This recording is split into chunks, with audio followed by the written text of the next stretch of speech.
నమస్తే. ఈ రోజుల్లో మనం ఏ సినిమా చూసినా సరే అది తెలుగు పాట కాదా అన్న అనుమానం మనకే కలుగుతుంది. ఎందుకంటే హోరెత్తించే సంగీతాల మధ్య మన సాహిత్యం యొక్క విలువను పూర్తిగా కోల్పోతున్నాం. అదే పాతకాలం రోజుల్లో అయితే మనకి వెనకాల ఉన్న హోరెత్తించే సంగీతం కన్నా కూడా ఆ సాహిత్యం యొక్క ప్రతి పదం కూడా మనకు వినిపించేది. అలాంటి మానవీయత విలువలున్న సాహిత్యం గురించి ఈరోజు మన ముందున్న ఇప్పిలి నరసింహ శర్మ గారిని అడిగి అసలు ఆ పాటల యొక్క సాహిత్యాన్ని తెలుసుకుందాం. నమస్తే అండి. శుభమ్మ. సంగీతం లేనిది సాహిత్యం లేదు, సాహిత్యం లేనిది సంగీతం లేదని మనం ఇంతకుముందు అనుకున్నాం. అందులో ఏంటంటే ఈ సంగీతానికి సాహిత్యం ఉండాలి, అవసరం. కాబట్టి మంచి సాహిత్యం ఉంటే మంచి సంగీతం కూడా ఉంటుంది. ఆ సంగీతంలోనే ఒక మంచి సాహిత్యం వచ్చింది. ఒక మహాకవి రాశాడు, మనిషి పుట్టినవాడు కారాదు మట్టి బొమ్మ, పట్టుదలే ఉంటే కాగలడు మరో బ్రహ్మ, కృషి ఉంటే మనుషులు ఋషులవుతారు, మహాపురుషులవుతారు, తరతరాలకు తరగని వెలుగవుతారు, ఇలవేలుపులవుతారు అని అన్నాడు. అంటే ఎంత మంచి మాట అంటే అది కృషి ఉంటే, ఏదైనా పని లేకపోతే మనిషికి చెడు ఆలోచనలు వస్తాయి, మనిషి వక్ర మార్గాన పడతాడు. కాబట్టి ఏదో ఒక కృషిలోని మనిషి ఉండాలని చెప్పేసి ఉంటుంది. మనుషులు ఋషులు అవ్వక్కర్లేదు. ఋషులు అంటే జ్ఞానం కలిగి ఉండడం, సమాజం మీద అవగాహన, సాటి మనిషి మీద అవగాహన, ఇవన్నీ కూడా ఉన్నవాడే ఋషి అని అర్థం. అంటే సమాజం మీద మంచి అవగాహన ఉన్నవాళ్ళు ఋషులు అంటే తపస్సారులు, సాధువులు కాదు. వాళ్ళు సన్యాసం తీసుకుని అసలే కాదు, జ్ఞానంగా మనిషి బతకడానికి కోసం ఋషి అంటారు. వాల్మీకి మహర్షి రామాయణం రాశాడంటే ఆ సాధువు కాదు కదా. ఈ ప్రకారంగా ఋషులు అంటే సర్వం తెలిసిన వాళ్ళు. కాబట్టి వాళ్ళ దయ, దాక్షిణ్యం అన్నీ వాళ్ళలో ఉంటాయి. కాబట్టి ఆ ప్రకారంగా మనిషి ఎదగాలి సుమా అనేటువంటి వాతావరణం ఋషులు. మహాపురుషులు అవుతారు. మహాపురుషులు అంటే వాళ్ళు చిరస్థాయిగా ఎన్ని తరాలు వచ్చినా సరే వారి పిల్లలు వంశపారంపర్యంగా ఇంకా ఎంతమందికి చెప్పుకున్నా సరే ఆ మహానుభావుడు ఎంత గొప్పవాడరా అని చెప్పుకునేటువంటి ఒక శాస్త్రంగా మిగిలిపోయి రేపు రాబోయే తరానికి కూడా ఒక మంచి సూచన, మంచి అభిప్రాయం మనం ఇవ్వగలుగుతాం ఆ వ్యక్తి మీద. మహాపురుషులు అవుతారు, తరతరాలకు తరగని వెలుగు అవుతారు. వాళ్ళు ఎంత ఎంత ఎంత ఎంత చరిత్ర ఉన్నా సరే వాళ్ళకి తరగని వెలుగు అవుతారు. ఎన్ని తరాలకైనా సరే వాళ్ళు చెప్పుకుంటారు. ఇప్పుడు ఈ పాటే ఉన్నది, చాలా కాలం క్రితం పుట్టింది, మళ్ళీ ఆ మాట మనం అనుకుంటున్నాం లేదా. ఈ ప్రకారంగా ఇలవేలుపులు కూడా అవుతారు. వాళ్ళు స్పందించి ఎంత బాగా రాశారనేటువంటి వాతావరణంలో ఒక మంచి స్పందన గల వారు కూడా తయారవుతారు సుమా. కాబట్టి సాహిత్యానికి ఇటువంటి విలువ ఉంది. అంత చక్కటి మాటలతోని ఈ పాటను రాశారు సుమా అని చెప్పడానికి మాత్రం ఈ పాట మనకు ఉపయోగపడుతుంది. ఇంకా పాత సాహిత్యంలో అంటే మనిషి ఎంత ఎత్తుకెదిగినా కూడా మనిషికి ఇంకా ఏదో ఆశ, దానికి సంబంధించిన సాహిత్యం ఏదైనా చెప్పండి. మనిషి నిజం చెప్పాను, ఇందాక చెప్పాను మీకు, మరి ఇందాక సూర్యుడు, చంద్రుడు అన్నీ ఉన్నాయి. భూమి గొప్పది, ఎందుకంటే భూమి మీద మనిషి ఉన్నాడు కనుకే. మనిషి భూమి మీద ఉండబట్టే ఈ భూమి ఇంత గొప్పదైంది. ఎందుకంటే మనిషి ఆలోచన సరళితోనే ఇన్ని వాహనాలు కానీ, ఆ తర్వాత ఎంత మనిషి ఒక వాద్య పరికరాలు కానీ, లేకపోతే ఒక మంచి హాస్పిటల్స్ కానీ, మనిషి విజ్ఞానాన్ని, సైన్స్ కానీ, ఆకాశాన్ని మెట్లు కట్టే సాధనాలు కానీ, రకరకాల బస్సులు, ఫ్లైట్లు, కార్లు, రైళ్ళు ఇవన్నీ కనిపెట్టడంలో కానీ, యంత్రాలు కనిపెట్టడంలో కానీ, యంత్రాలు కనిపెట్టి విపరీతమైనటువంటి మానవుడి తాలూకు ఆలోచన అంతా కూడా భూమి మీద పడింది. ఎవరు కనిపెట్టారు? ఏ క్రిమి కనిపెట్టలేదు, ఏ తాలూకా మృగం కనిపెట్టలేదు కదా. మనిషే కదా ఇవన్నీ ఆలోచించి కనిపెట్టాడు. మానవ మనుగడకు ఉపయోగపడేటువంటి ఇవన్నీ తయారు చేసి ఉన్నతంగా బతుకుతున్నాడు. అందుకే మనిషి గొప్పవాడు. ఈ మనిషి అనేవాడు సూర్యుడి మీద, చంద్రుడి మీద లేకపోబట్టి అవి ముడిసరుగ్గా ఉండిపోయాయి. కేవలం భూమి మాత్రమే మనిషి ఉన్నవాడు కాబట్టి ఆ భూమిని సుస్థిరం చేశాడు. కాబట్టి మనిషి గొప్పవాడు అని చెప్పే తాపత్రయంతో ఈ పక్కన మరో సినీ కవి కూడా ఒక మంచి మాట అన్నాడు. హిమాలయంపై జెండా పాతెను, హిమాలయంపై జెండా పాతెను, ఆకాశంలో షికార్లు చేసెను, అయినా మనిషి మారలేదు, అతని కాంక్ష తీరలేదు. ఇంకా కోరుకుంది, ఇంకా మనం ఉన్నతులుగా ఉండాలనేటువంటి పట్టుదల ఉండాలి. అందుకే దానికోసం అది పాట తాలూకా నమూనా ఏంటంటే ఇంకా మనం ఇది కాదు, ఇంకా మనం గొప్పవాళ్ళం కావాలనేటువంటి జిజ్ఞాసతో మనం ఉండాలి సుమా అని ఆ సినీ కవి ఆ పాటలో ఆ 2 వాక్యాలు చేయగలిగాడు. ఇంకోటి, కోపం ఎలాంటి మనిషికైనా కూడా కోపం ఎప్పుడూ అనర్థమేనండి. అంటే మంచి కోపం, చెడు కోపం, అలాంటి కోపాల రకాలు ఉండవు. కోపం అన్నది ఎప్పుడు కోపమే. కోపం ఎంత అనర్థాలకు దారితీస్తుందో కూడా ఒక సినీ కవి చెప్పిన దాన్ని మీరు మాకు వివరించారు. ఓకే అమ్మా. ఇలాగా ఇప్పుడు కామ, క్రోధ, లోభ, మోహ, మద, మత్సర్యాలని 6 దుర్గుణాలు ఉంటాయి. అరి అంటే శత్రువు, షట్ అంటే 6, అరిషడ్వర్గాలు అంటే అరిషడ్వర్గాలు 6 విభాగాలు. అవి సహజంగా ఏంటంటే మన లోపల ఉంటాయి. అవి ఉన్నప్పుడు ఎక్కడ ప్రదర్శించాలో అక్కడ ప్రదర్శించాలి. మనకి కొంచెం సమస్య జటిలంగా ఉన్నప్పుడు కోపం ప్రదర్శించక తప్పదు. శాంతి ఎప్పుడూ పనికిరాదు కదా, కోపం కూడా అప్పుడప్పుడు ఉండాలి. క్రోధం ఏదో ఒక విధంగా కొన్ని సందర్భాల్లో మనకి అది కావాలనుకున్నప్పుడు మనకు దక్కకపోయినప్పుడు క్రోధం కూడా మనం పెంచుకోవాలి. లోభం మనకు ఉండేటువంటి ఆస్తులు పాస్తులు ఉన్నాయంటే అది కొంచెం మన జాగ్రత్తలో మనం ఉండగలిగినప్పుడు దాన ధర్మాలకి వాటికి వీటికి ఉపయోగించాలి. మన స్వార్థం కోసం కొంత ఉపయోగించుకోవాలి, దాని లోపం అంటారు. తర్వాత మోహం, ఇంకా కోరిక ఉండాలి, ఏదో వస్తువు కొనుక్కుందాం అనేటువంటి ఆశా తాపత్రయాలు కూడా మనిషికి ఉండాలి. కానీ అది మితిమీరి ఉంటే అంత ప్రమాదం చెప్పాడు అనమాట. కామ క్రోధ లోభ మోహ మద మత్సర్యం. మదం ఉండదు. మదం అంటే నాకు ఇంత గర్వం ఉండకూడదు, తనకు తాను హింసించుకున్నా ఎదుటి మనిషిని హింసించినా అది తప్పే అంటుంది వేదాలు. కాబట్టి తన ఆత్మన్యూనతాభావంతో కూడా నేను ఎందుకు పనికిరాని వాడిని అని చెప్పేసి కూడా తను డీలా పడిపోకూడదు, ఎదుటివాడిని కూడా చులకనగా చూడకూడదు. కాబట్టి అటువంటి ధర్మాలన్నీ కూడా అరిషడ్ వర్గాలని మనం అదుపులో ఉంచుకున్నట్టయితే మహోన్నతుడిగా ఉంటాడు. దానికి అవి కాపాడుకోవాలనుకుంటే అవి ఎలా ఉండాలంటే నిరంతరం కృషి, నిరంతర సాధన, నిరంతరం కూడా ఒక విధంగా పని మీద ఉండాలి, ఏదో ఒక ధ్యాస మీద ఉండాలని చెప్పేసి పూర్వపు కవుల్లో ఒక పాట రాశాడు కూడా. ఉదాహరణకి, జీవితమున సగభాగం నిద్దురకే సరిపోవు, మిగిలిన సగభాగం చిత్తశుద్ధి లేకపోవు, అతి నిద్రాలోలుడు తెలివి లేని మూర్ఖుడు, అతి నిద్రాలోలుడు తెలివి లేని మూర్ఖుడు, కర్తవ్యం గానలేక వ్యర్థంగా చెడతాడు, మత్తు వదలరా నిదుర మత్తు వదలరా అంటూ ఆయన ఆ పాటలో చక్కని పాట రాసి అది ప్రజలకు ఎక్కించగలిగాడు. ఇప్పుడు దాన్ని 2 రకాలుగా చెప్పుకోవచ్చాడు. మత్తు అనేది నిద్రమత్తు, మద్యం మత్తు, 2 మత్తులు కూడా వదల. ఆ మత్తులు కావు ఇవి. ఇది మత్తు అనేటప్పుడు ఏంటంటే ఒక దానిలోకి ఒక దీనిలో కలిపోవడం, ట్రాన్స్లో కలిపోవడం, దానిలో లీనమైపోయి ఉండిపోవడం. లీనమైపోయి ఉండడాన్నే మత్తు అంటారు. మనం ఏదో మందు తాగేన తర్వాత మత్తు కానీ, ఓ సిగరెట్ తాగితే వచ్చే మత్తు కానీ, లేకపోతే మరో రకమైనటువంటి అభిరుచులు వచ్చేటువంటి మత్తు కానీ కాదు. అవి లీనమైపోవడం, అందులోకి మునిగిపోవడం అనమాట. మరి ఏకాక అన్ని స్థిరచిత పక్కన ఇవి కూడా ఏం జరుగుతున్నా కూడా తెలుసుకోకుండా ఒక నిద్ర పట్టిందంటే ఆ అవస్థలో కొలిపోవడం, దాన్ని మత్తు అంటారు. అలాంటి మత్తులోకి ఎప్పుడు నువ్వు ఒలిపోకు, దేని మీద వ్యామోహం పెట్టుకోకు. ఇవన్నీ కామను. ఈ అరిషడ్ వర్గాలన్నీ కోపం ప్రదర్శించాలి, శాంతం ప్రదర్శించాలి, దానగుణం ఉండాలి, లోభత్వం ఉండాలి, తర్వాత నీకు నువ్వుగా గౌరవించుకోవాలి, ఒకరిని కూడా గౌరవించాలి. ఈ అరిషడ్ వర్గాలు అనేవి ఈ 6 గుణాలు నీలో ఉండాలి. కాకపోతే దాన్ని ఉపయోగించుకునే విధానాలు లేకుండా మాత్రం నువ్వు ఒట్టుకొట్టినా మాత్రం దీన్ని వ్యర్థం చేసేవంటే నువ్వు ఎందుకు పనికి రాకుండా ఈ జన్మ సార్థకం చేసుకోకుండా నువ్వు నశించిపోతావు సుమా అని చెప్పి హెచ్చరికతో చెప్పినటువంటి ఒక మనిషి మీద ఒక మనిషికి సానుభూతిగా చెప్పినటువంటి చక్కని పాఠం ఇది. గురుగారు జనరల్గా ఈ రోజుల్లో ఉన్నవాళ్ళు అవని, లేని వాళ్ళు అవని, చిన్నపిల్లలు అవని, పెద్దోళ్ళు అవని, కోరుకున్నది ఏది జరగకపోయినా కూడా ఒక నిరాశ నిస్పృహలతో జీవితాన్ని కొనసాగిస్తూ ఉన్నారని, దాన్నే ఇంగ్లీష్లో డిప్రెషన్ అని. ఎవరిని మాట్లాడినా డిప్రెషన్లో ఉన్నారు. కానీ పాతకాలంలో ఇంకా దీనికన్నా ఎక్కువ సమస్యలు ఉండి, కానీ దాని నుంచి మనిషి బయటకు వచ్చి చాలా సంతోషంగా జీవనాన్ని గడిపేవాడు. సో మీరు పాతకాలంలో ఉన్న పాటల్లో ఏదైనా నిరాశ నిస్పృహల నుంచి ఒక మనిషి బయటపడాలంటే దానికి ఏదైనా దారి చూపించిన పాట ఏమైనా ఉందా అని? ఓకే అమ్మా, సంతోషం అమ్మా. ఇప్పుడు ఏంటంటే మనిషికి చాలా నిరాశ అనేది ఎక్కువైపోయింది. ఎందుకంటే ప్రతి చిన్న విషయానికి కూడా తనకు తాను హింసించుకోవడం, తను పనికిరాని వాడిని అని చెప్పేసి తనే భావించుకోవడం, దాని గురించి ఎన్నో ఇక చెప్పాలంటే కొంతమంది ఆత్మహత్య పాలు కూడా అయిపోతున్నారు కొంతమంది.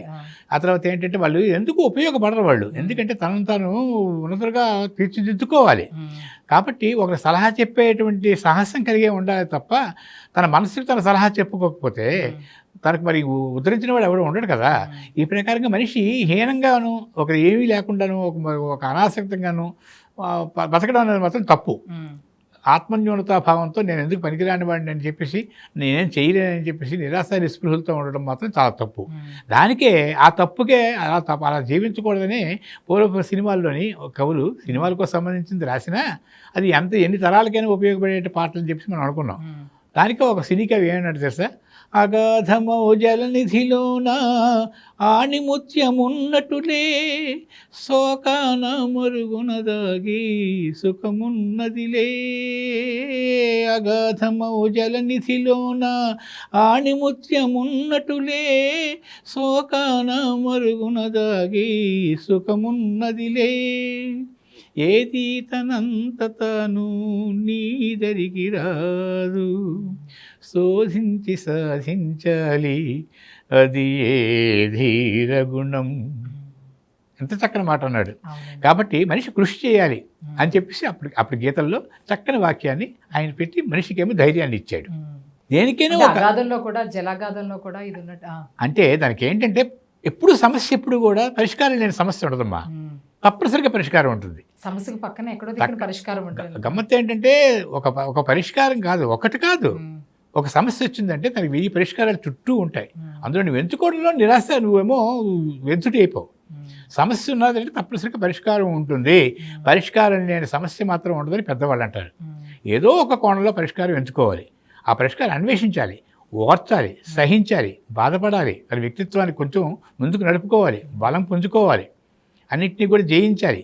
అప్పుడు తన మనుగడ గొప్పగా సాగుతుంది. ఆ పరిష్కారం దొరికిందంటే గొప్ప ఆనందం కలుగుతుంది. కాబట్టి అగాధమో జలనిధిలోన ఆణిముత్యం ఉన్నట్లే సముద్రం అడుగుని గర్భాన్ని మంచి ఆణిముత్యాలు ఉన్నాయి. అయితే అక్కడి వరకు ఎలాగెళ్తావు నువ్వు ఉన్నట్లే. శోకాన మరుగున దాగి సుఖమున్నదిలే అన్నాడు. శోకం ఉన్నదంటే నీకు నీకు నీకు విషాదం ఉన్నదంటే దానికి ఏదో సుఖం ఉంది, నువ్వు కంగారు పడకు అని భుజం తట్టి చెప్పాడు మహాకవి శ్రీశ్రీ. శోకాన మరుగున్నదిలే మరుగున దాగి సుఖమున్నదిలే. ఏది తనంత తాను నీ దగ్గరికి రాదు. నువ్వు కోరుకుంటే అదేవో వచ్చేసి నీ దగ్గరికి వచ్చిన వెంటనే కూడా నువ్వు కోరుకుంటే వచ్చేసిన వెంటనే రాదు అది. దానికి ఏం చేయాలి? శోధించి సాధించాలి, అదే ధీరగుణం అన్నాడు. కాబట్టి నువ్వు శోధించాలి, దానికోసం అన్వేషించాలి, ఆగాలి, దానికోసం శ్రమపడాలి, అప్పుడు నీకు ఆ ఫలితం దక్కుతుంది సుమా అని చెప్పేటువంటి చక్కని వాక్యాలతో ఈ పాట రాశారమ్మా. ఇవన్నీ చేయకుండా నిరాశ నిస్పృహలకు వెళ్ళిపోకండి అని. నిరాశ నిస్పృహలతో ఉండకూడదు. మనిషి పుట్టినవాడు కాగలడు మట్టి బొమ్మ, మొదటి కాగలడు మరో బ్రహ్మ అన్నాం కదా. కాబట్టి ఇవన్నీ అందులోవే. కాబట్టి మనిషి నైజం శాంతంగా ఉండాలి, ఓర్పు వహించాలి, చక్కగా సాధించే గుణం ఉండాలి, నేను చేసుకోగలని ధైర్యం ఉండాలి. కాబట్టి ఎప్పుడు ఆధారపడకూడదు, తన వ్యక్తిత్వాన్ని కించపరచకూడదని చెప్పేటువంటి చక్కని వాక్యంతో ఈ పాట ఉంది. గురుగారు జల్లగా సాహిత్యం అన్నది చదువుకున్న వాళ్ళకే, చదువుకోలేని వాళ్ళకి సాహిత్యం యొక్క దాని అర్థం అంతగా తెలియదు. అంటే పట్టణాల్లో ఉన్న వాళ్ళకి సాహిత్యమా, పల్లెటూరులో ఉన్న వాళ్ళకి, చదువుకోలేని వాళ్ళకి సాహిత్యం అర్థం కాదంటారా? దీనికి పట్టణాలు పల్లెటూరులు అని కాదమ్మా, మనకంటే పల్లెటూరు వాళ్ళు చాలా తెలివైన వారు. అది మాత్రం నిజమండి. ఎందుకంటే వాళ్ళు నిత్య కృషి వాళ్ళరమ్మా. వాళ్ళు పట్టణాల వాళ్ళకి ఇంకా కొంత నాగరికత మోజులో పడి కొంత కాలాన్ని వ్యర్థం చేస్తారేమో, కానీ పల్లెటూరు వాళ్ళు నిత్య కృషి ఇవ్వరు. వాళ్ళకి ఆత్మస్థైర్యం ఉంటుంది, వర్క్ చేసే పని మీద ఏకాగ్రత ఉంటుంది. అతని అన్ని రంగాల్లో కూడా పల్లెటూళ్ళు గొప్పవి. అందుకే పట్టణాలకి నాగరికత నేర్పే పాఠశాలలు అన్నాడు మహానుభావుడు. పట్టణాలు నాగరికతకు నేర్పేటువంటి పాఠశాలలు అంటే పల్లెటూరు మనం చూస్తే ఎంత గొప్పగా ఉంటాయంటే పచ్చని పొలాలతో అన్ని గ్రౌండ్ ఫ్లోర్లే. వాటి కోసం అక్కడ బిల్డింగుల కోసం ఆశించరు. ఉన్న గూడు ఉందా లేదా, కూడు ఉందా లేదా అనేటువంటి ఆచారాలు సాంప్రదాయంలో వారు ఉంటారు. ఆ ప్రకారం వాళ్ళు సంతృప్తిని పొందుతారు, నిత్యం కృషి చేస్తుంటారా, చక్కగా హోదాగా దర్జాగా బతుకుతారు. దానికి ఎవరైనా నిరాశ నిస్పృహలతో ఉండరు. సాధారణంగా మా దృష్టిలో నేను చూడలేదు. ఒకవేళ ఉన్నట్టయితే వాళ్ళటి వాళ్ళకి కూడా అర్థం అవ్వాలనే ఉద్దేశంతో ఓ సినీ కవి ఏమన్నాడంటే, చదువు రాని వాడివని దిగులు చెందకు, మనిది మనసు మదిలో మమతలేని చదువులెందుకు, చదువు రాని వాడివని దిగులు చెందకు, ఏమి చదివి పక్షులు పైకెగలగలిగెను, ఏ చదువు వల్ల చేప పిల్ల చేయగలిగెను, అడవిలోని నెమలికెవరు ఆట నేర్పెను, కొండపైన కోకిలమ్మకెవరు పాట నేర్పెను, చదువు రాని వాడివని దిగులు చెందకు. సాహిత్యానికి అంతరాలు లేవు, సాహిత్యానికి చిన్న పెద్ద తారతమ్యాలు లేవు. వీళ్ళు మంచివాళ్ళు, వీళ్ళు చెడు వాళ్ళనే ఒక భేదభావం లేదు. కాబట్టి ఒక ఉన్నతమైన పదవులు వాళ్ళందరూ సమానులే వాళ్ళకి. కాబట్టి వాళ్ళకి అర్థమయ్యే విధంగా ఓ సినీ కవి కూడా ఈ సహాయం చేశాడు. ఏమి చదివి పక్షులు పైకి ఎగరగలుగుతున్నాయి, దానికి జ్ఞానమే కదా. మనం సహాయం పడం కదా దానికి, దాని ఎక్కడే దానికి ఆధారం. చక్కగా వెళ్ళిపోతున్నాయి. ఏ చదువు వల్ల చేపపిల్ల ఎదగలిగింది, అక్కడ ఉండేటువంటి తాపత్రయంతో దాని ఆత్మ దాని తాలూకు ప్రాణాపాయాన్ని తప్పించుకుని చక్కగా మనుగడ సాగించడానికి దానికి తగినట్టు దానికి జ్ఞానం ఇచ్చాడు భగవంతుడు. చేపపిల్ల అడవిలో నెమలికి ఎవరు ఆట నేర్పడం, ఆ లలిత కళలు దానికి ఎవరు ఇచ్చారు? నెమలికి. భగవంతుడు అక్కడ సృష్టి అది. కొండపైన కోకిలమ్మకి ఎవరు పాట నేర్పాను అన్నాడు. కొండపైన కోకిలమ్మకి ఎవరు పాట నేర్పారు? అందుకోసం ఇవన్నీ కూడా ప్రాకృతికంగా దైవం భగవంతుడు అందరికీ అన్నీ ఇస్తాడు. కాకపోతే అది మనిషి కొంచెం వాటిని కూడా మనం తెలుసుకొని మూగజీవాలు వంటి వాటికే అంత జ్ఞానం ఉన్నప్పుడు మనకి ఎందుకు ఉండకూడదని మనం కూడా గర్వపడాలన్నమాట. కాబట్టి మనిషి ఎప్పుడు కూడా బలహీన పడిపోకూడదు అనే ఉద్దేశంతో ఈ చక్కని పాట రాయగలిగారు. చదివే అన్నిటికీ మూలం. చదివే మూలం. చదువు రాకపోయినా సంస్కారం, చదువు సంస్కారం అనేది భార్యాభర్తలు. ఉదాహరణకి చదువు లేకపోయినా సంస్కారం ఉంటుంది. వాళ్ళు చక్కగా మాట్లాడలేకపోవచ్చు, ఉపన్యాసాలు చేయకపోవచ్చు, పెద్ద పెద్ద చదువు చదవకపోవచ్చు, కానీ మనం చెప్పిన మాట వాళ్ళు వినగలిగి వాళ్ళు అర్థం చేసుకుంటారంటే వాళ్ళు చదువుకున్నట్టు లెక్క. పల్లెటూరు జనాలైనా సరే, పల్లెటూరు వాళ్ళైనా మామూలు వాళ్ళైనా సరే, మనం చెప్పే ఒక మాట వాళ్ళు వినగలుగుతున్నారంటే వాళ్ళు చదువుకున్నట్టే లెక్క. కాబట్టి అటువంటి సంస్కారం గొప్పది, కానీ చదువు కాదు గొప్పది. చదువు వల్ల కాదు.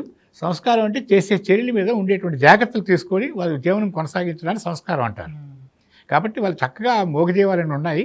వాటికంటే నువ్వు గొప్పవాడవా, నువ్వు ఎందుకు చిన్నవాడు అయిపోతున్నావు అని చెప్పేసి ఈ చెప్పేటువంటి చక్కని సాహిత్యం ఈ పాట. ఇప్పుడు మనిషి చాలా మంచి మనిషి అన్న అతను జీవితంలో చాలా ఎదురు దెబ్బలు తింటూ ఉంటాడండి. కానీ ఎన్ని ఎదురు దెబ్బలు తిన్నా సరే ఆ మంచి మనిషి మాత్రం అలానే ఉంటాడు పోయే వరకు కూడా. వాళ్ళు ఎవరైనా అడిగినా ఆయన తత్వం అలానే ఉంటుంది. అంతే తప్ప దెబ్బ తగలగానే మనిషి తత్వం మారిపోదు. అలా ఉండడం వల్ల సంస్కారం అన్నది ఆ మనిషికి మంచిదే అంటారా? అన్ని దెబ్బలు తగిలినా కూడా అలాగే ఉండడం అది తప్పమ్మా.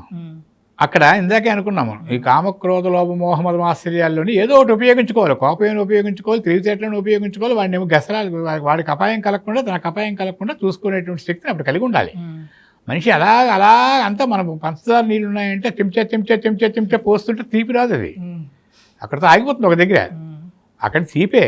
అందుకోసం ఏంటంటే కారం ఉండాలి, తీపి ఉండాలి, పులుపు ఉండాలి, షడ్రుచులు కూడా ఉండాలి. షడ్రుచులే ఈ మధ్యలోకి సంస్కారాలు. కాబట్టి అలాంటప్పుడు మనం ఎదుర్కొని వాడికేమో అన్యాయం తలపెట్టాలని చెప్పడం, భయపెట్టడం కూడా, నీకు అన్యాయం తలపెడతానని చెప్పేసి ఒక భయపెట్టడం కూడా తప్పులేదు. దానికి ఇప్పుడు మనం బొంకడం అబద్ధం అంటాం. భయం వచ్చినప్పుడు, మన శరీరానికి అపాయం కలిగినప్పుడు దానికి బొంకడం అంటారు, అబద్ధం ఆడడం అంటారు. అబద్ధం ప్రాణ విత్త మానభంగములందు తప్పనిసరిగా అబద్ధం ఆడాలని చెప్పి ధర్మశాస్త్రమే చెప్తుంది. అప్పట్లో వాడు అబద్ధం ఆడాలి, అబద్ధం ఆడి అక్కడి నుంచి తప్పించుకోవాలి. అది తనకి పాపం లేదు కూడా అంటాయి. కాబట్టి అలాగా మంచిని మరచి వంచన చేసి నరుడేనాడు వానరుడైనాడు అని ఒక పాట ఉండదు అందులో. అంటే అన్ని సినీ గీతాలే అక్కడ ఉండే సందర్భాలను పెట్టినా అవి నిత్య జీవితంగా ఎంత బాగున్నాయన్నది ఈ వాక్యం. అయితే అలాగన్నప్పుడు వానరుడైతే నువ్వు వానరుడిగా తయారయ్యి వాడిని హింసించాలి. ఇప్పుడు వజ్రాన్ని భేదించాలంటే వజ్రమే ఉండాలి. కాబట్టి పని చేయకూడదు అలాగ నువ్వు. కాబట్టి నువ్వు అక్కడ ప్రదర్శించగలగాలి. ఉదాహరణకి ఏంటంటే ఒక ముని వెళ్ళిపోతుంటుంటే ఒక పాము వచ్చింది. ఒక పాము వచ్చి ఆ పాదాల దగ్గర చచ్చాడుతున్నాడు, కరవలేదు, ఏం చేయలేదు. ఏమిటి నువ్వు వచ్చావు అని చెప్పి అన్నాడు ముని. స్వామి మీ పాదాలు దక్కే, నాకు అందరూ రాళ్ళతో కొడుతున్నారు, నాకు ఇబ్బంది పెట్టేస్తున్నారు. అందుకోసం ఏంటంటే నాకేంటి నా జన్మంతా కూడా ఒకరు కాటు వేయడం, వాళ్ళ తరకు ఉసురు తగలవేనా అని చెప్పి అన్నది. అడిగేసరికి సరేనమ్మా, నీ కాటు వేసే లక్షణం భగవంతుడే ఇచ్చాడు, నీ ప్రాణాపాయ స్థితిని కాపాడుకోవడం కోసం నీకు ఆ కాటు అనేది ఇచ్చాడు. మరీ దగ్గరగా ఉన్నప్పుడు నువ్వు కాటు వేయవు, నువ్వు మరీ దగ్గరగా వచ్చి దానికి అపాయం కలిగించినప్పుడు మాత్రం నువ్వు కాటు వేసే లక్షణాన్ని నీకు ఇచ్చాడు. కాకపోతే నీకు ఇంత ప్రాధేయపడుతున్నావు, నీకు అందులో అంతరార్థం నీకు తెలియదు కాబట్టి బుసలు కొడుతుంటావు, నీ తలక ఉనికి తీరుస్తుంది వాళ్ళకి. అక్కడ పాము ఉందని వాళ్ళే తప్పుకుంటారు, నువ్వు బతుకుతావు వాళ్ళు బతుకుతారు అన్నాడు. అంటే ఎదుటి వాళ్ళకి హామ్ చేయక్కర్లేదు, కానీ నువ్వు బుసకొట్టు, కరవకు. నువ్వు ఎక్కడ ఎవరికి కరవకు, ఏ ప్రాణానికి హింసించకు. అలా వెళ్తున్నప్పుడు నీ ఉనికిని చెప్పు, పుసుకొట్టు చాలు అన్నాడు. కొన్నాళ్ళు ఈ పద్ధతి మళ్ళీ ఆ ముని ఇచ్చాడు. దాన్ని ఉంటున్నట్టే దెబ్బలే. స్వామి మీరు అన్నట్టుగా నేను పుసకొడుతున్నాను, ఇక్కడ పావుంది అని చెప్పి కొట్టారు అన్నాడు. అంటే మనిషి అలా శరీరాన్ని లొంగిపోకూడదు కూడా. కఠినమైనటువంటి ట్రీట్మెంట్ లేకపోతే మనిషికి అక్కడ ఉండకపోతే తప్పు. నువ్వు కాపాడుకోవాలి. ఒకడు మన మీద తిరగబడినప్పుడు వాడి తలకు బుద్ధి మంచిది కాదని చెప్పి అన్నప్పుడు తప్పనిసరిగా శిక్షించాలి కూడా. శిక్షణ కూడా ఉండాలి. చేతగాంతనం అవ్వకూడదు. నువ్వు కాపాడుకోవాలి. వాడికి హాని కలగకుండా వాడికేమో వాడిని కూడా శిక్షించి మంచి మార్గంలో తిప్పాలి అని చెప్పేటువంటి సంస్కారం గల పాట. ఒక మనిషి జీవితంలో గొప్పవాడు అవ్వాలంటే ఆ మనిషికి చాలా లక్షణాలు ఉండాలండి. ఎందుకంటే పుట్టిన ప్రతివాడు కూడా గొప్పవాడు అయిపోడు. ఒక మనిషి గొప్పవాడు అవ్వాలంటే ఎలాంటి లక్షణాలు ఉండాలంటారు? లక్షణాలు మంచి లక్షణాలే అన్నీ ఉన్నా పనికిరావమ్మా. తనకు అవసరమైనటువంటివి కూడా ఒకరిని నాశనం చేసేటువంటి లక్షణాలు మాత్రమే లక్షణాలు అంటారు.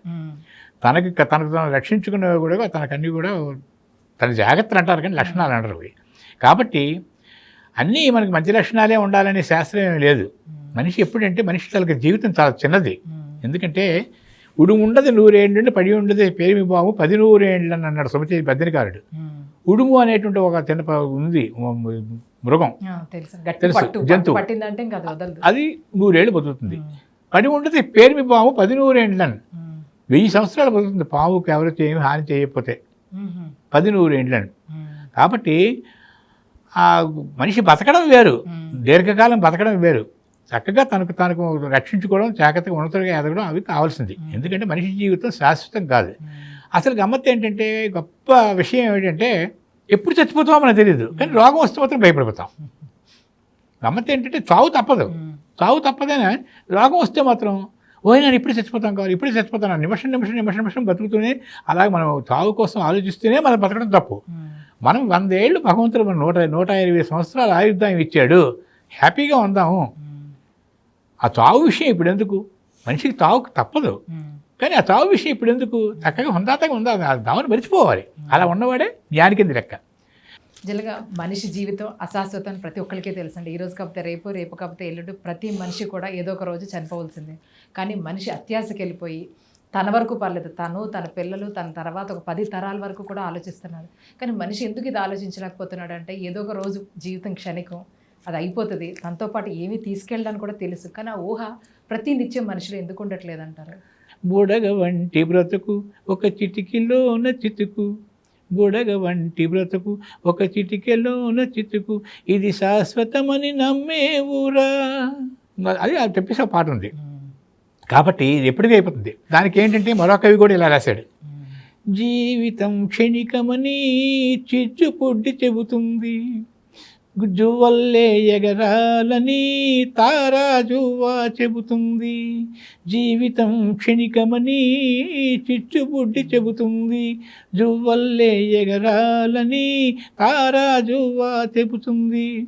నిప్పుతోటి చెలగాటం ముప్పు తెచ్చి పెడుతుందని తానందుకు సాక్ష్యమని టపకాయ చెబుతుంది. అణిగిమణిగి ఉండేవారే అందరిలోకి ఘనులు, దొడ్డమానులను కూల్తు తుఫాను గడ్డి పరకను కదల్చగలదా, దొడ్డమానులు కూల్తు తుఫాను గడ్డి పరకను కదల్చగలదా, చిన్ని చీమకు చక్కెర దొరుకును గొప్ప మనిషికి ఉప్పే కరువు. ఎంత చక్కగా రాశారో చూడండి. కాబట్టి మనం ఏంటంటే దీనికోసం జరగట్లేదు, భగవంతుడు అన్నీ చూస్తాడు. అణిగిమణిగి ఉండడంలో తప్పు లేదు. కాబట్టి దేనికి మనకు భయపడిన అవసరం లేదు. నీ జీవితాన్ని కొనసాగించిందాక శ్రీశ్రీ గారు అన్నట్టే నడువు, నడవకపోతే కూర్చొని డేకులు లేకపోతే ప్రాకు, కానీ మన నడక మాత్రం ఆపకు, గమ్యం మాత్రం చేరుకో అన్నాడు. అదే ధనస్సు విల్లు చెప్తుంది. ఆ విల్లు ఏంటంటే ఒక ఏకాగ్రత చూపించి ఎక్కడైతే ఒక లక్ష్యం ఉందో ఆ లక్ష్యం వైపే దానికి తప్పుతుంది, లక్ష్యం తప్పిందని మళ్ళీ కొడతాడు.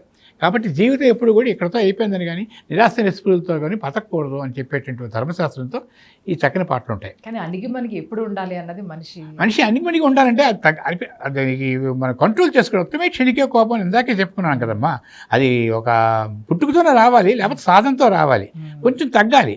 ఎప్పుడైనా దానికి చిన్న విషయం చెప్తాను మీకు. ఒక వెంటనే మనకి ఏంటంటే మనకు ఉండేటువంటి లోపల ఉండేటువంటి మనకు ఎంజైముల ప్రభావమో లేకపోతే మనిషి తాలూకా లక్షణాల ప్రభావమో లేకపోతే వంశపారంపర్యంగా ఉండేటువంటి మూర్ఖత్వమో లేకపోతే మనకు ఉండేటువంటి దీనివల్ల కొంత శరీరం కొంతవరకు కూడా మన జీవన శైలిలో కూడా కొన్ని రకాలుగా ఇబ్బందులు పడతాయి. కాకపోతే విజ్ఞానం అనేటువంటి మాటలోని మనం ఇది చేసుకుంటే అది వెంటనే పర్యవసానం ఆలోచించుకోవాలి. మనం ఈ పని చేసామంటే అటు నుంచి మన ప్రతిఫలం ఎంత అనుభవిస్తాం. ఉదాహరణకి ఒక తప్పు పని చేసామంటే దాని తర్వాత ఉండేటువంటి శిక్షలు ఓ దొంగ ఉన్నాడు, వాడికి ఏంటంటే ఆ తాత్కాలికంగా వాడు ఆ దొంగతనం చేసేయాలి.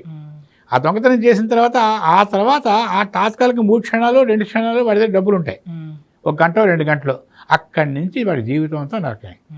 అది ముందు ఆలోచించుకోవాలి. ఆలోచించుకున్న తర్వాత ఎంత నరకం అవసరమా, ఈ డబ్బులు మనకు అవసరమా అని వీడు జ్ఞానంగా ఉంటాడు.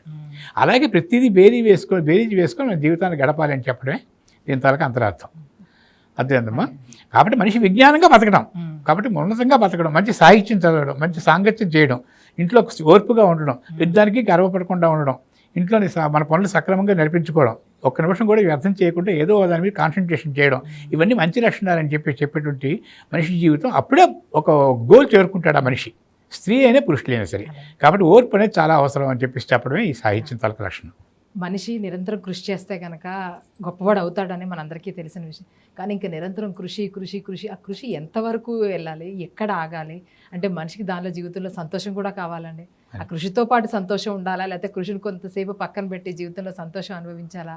లేదు, మనిషి బ్రతుకున్నంత కాలం నిరంతరం కృషి చేస్తూనే ఉండాలా? అది మీరు పాత పాటల్లో ఉన్న ఏదైనా ఒక సాహిత్యాన్ని మాకు చెప్పండి.